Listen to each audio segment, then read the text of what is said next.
Welcome back to Arsenal Podcast. My name is Cossy. Welcome back to a brand new video. This is the latest Arsenal news and transfer news. We're going to be talking about Thomas Partey. Will Thomas Partey really stay at Arsenal by the end of this transfer window? It's a big question because two clubs from Turkey, Galatasaray and FENERBACHE, two of the big houses in Turkish football, have now asked for information about Thomas Partey. It looks like clubs still feel there is a small window where they can sign Thomas Partey. We're going to be talking about that 2-year contract that is also in the talk. It looks like Arsenal are offering Thomas Partey another 2-year extension just to keep his value at Arsenal Football Club. Hit the like button, subscribe to the podcast as well.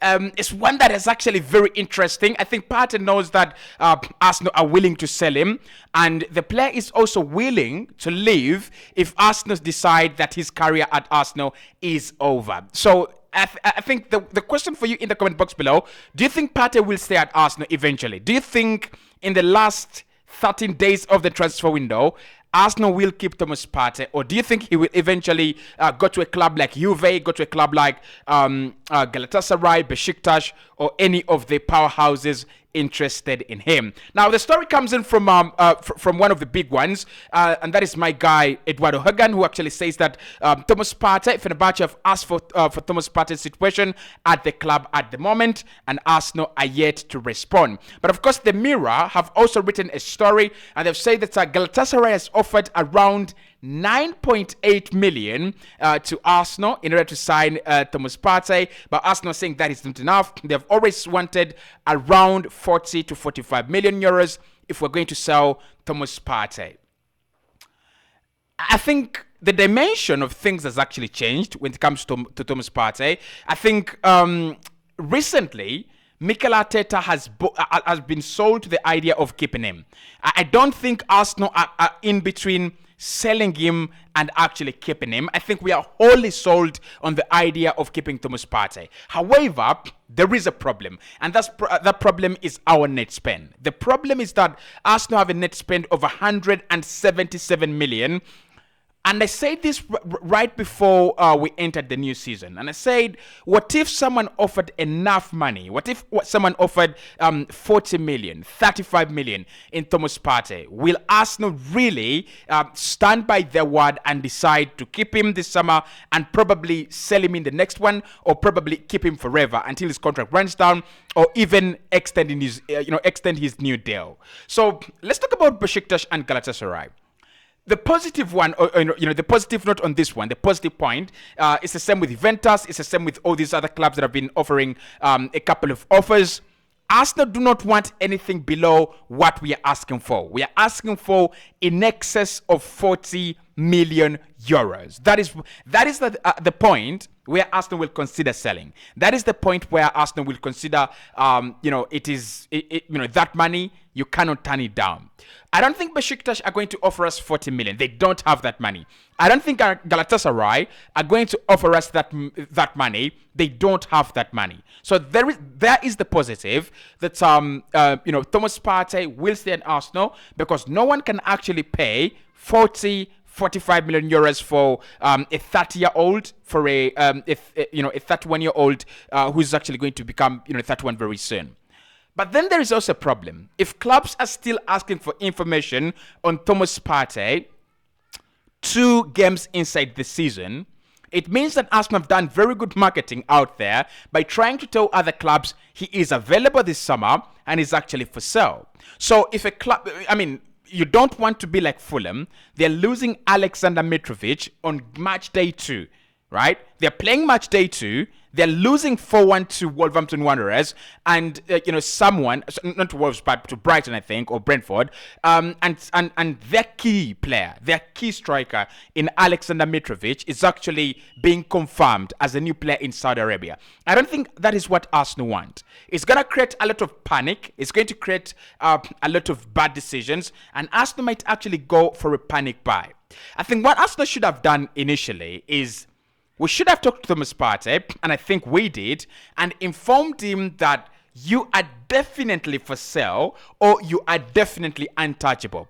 But trying to tell the player and his company's agent that if a good offer comes in, we will sell your client, I mean, that doesn't guarantee anything. That means that that offer could come in on day, on the last day of the transfer window.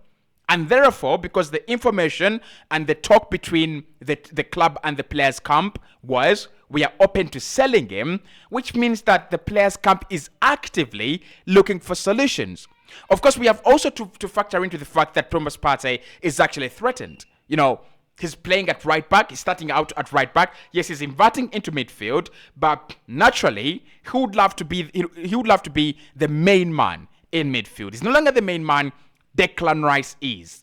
So he's threatened, and probably his agents are like, we want to get you somewhere else. We want to get you to a club that can make you their number 6, make you their holding midfielder, and value you as one of the best defensive midfielder that you are right about now.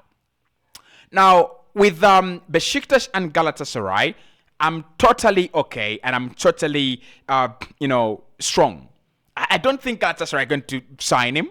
I don't think Arsenal will let him go on loan, right? If there is an option where Arsenal will accept an initial loan deal for Thomas Partey and then probably an obligation or option to buy, then he would be gone already. There's so many clubs, including Juve, that like that kind of, those kind of shenanigans. They just want to sign a player on loan and then pay in installments. I don't think Arsenal are open to that. I don't think that's what we want to do. I think what we want to do is to inform, whoever wants to buy Partey that this is the asking price.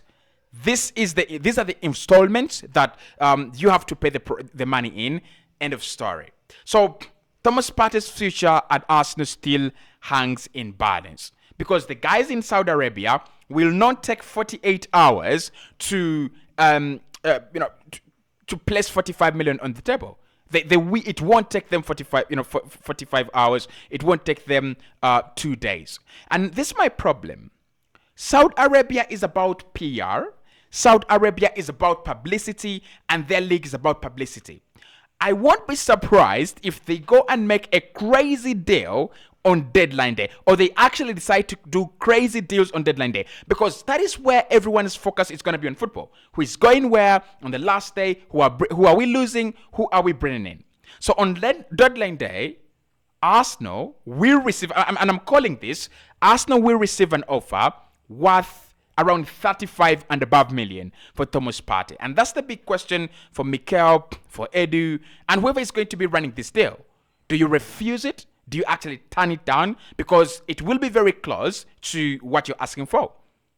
Will we turn it down? Will we actually, accept it? So for me, listen, I think as a proper club, right about now, second day of the Premier League, we should have a clear list of players that are not going to be at Arsenal, and those are the only players we should be receiving offers from. I don't expect, like you see Odegaard, like you see Ramsdale, like you see Saka. No one is asking for information for these players because they know they are untouchable. They know they are a key cog in the machine, and therefore Arsenal, no way would they consider selling. But if a player like Thomas Partey, we know how important he is, we know how good he is, and we know the relationship he has with Mikel Arteta. Fantastic. If clubs are still weighing up offers for Thomas Partey at this point of the season, if clubs are still asking for talks and contact between the player's agent and them, it means that they still have a point of strength, and they still believe the deal can happen. It will be disastrous if Arsenal lose Thomas Partey, not only for the purposes of him being a very good player and a key player for us, but I want you to remember when Arsenal lost Alexander Song-Bilong later on in the window. We struggled. We played Frimpong. We played a couple of guys, and we didn't find a number 6 since Alexander Song-Bilong until we signed Thomas Partey. That was in the summer of 2020. So for me, it's a detrimental move. Arsenal cannot allow Thomas Partey to go. Arsenal cannot even think about letting go of Thomas Partey. It should be off the table. We should be sending out messages that is untouchable. We should be sending out messages that he's not for sale, right? But I don't think Arsenal have done that at any point in time. And even now, I've not seen any reports, saying, well, Thomas Partey is not for sale. Arsenal have said Thomas Partey is not for sale. Mikel has said that whenever he's talked to Thomas, he's told him he wants to stay. He's told him that his focus is at the club. But Mikel has not communicated the standpoint of Arsenal Football Club. So because with this project, it's all about the manager saying, I don't think you're in my plans. And that is enough for the player to move on. Even if Thomas Partey wants to say, if the manager says, I don't think you're in my plans, you cannot stay there. There's so many players. I think Rob Holding would love to stay. I think Nicola Pepe would love to stay at Arsenal. But when the manager says you're not part of my plans, when the manager says I don't have you as part of my squad, what do? You actually move on. So I think Arsenal need to decide in the next 48 hours. Are we selling Partey? If we are selling Partey, who are we bringing in?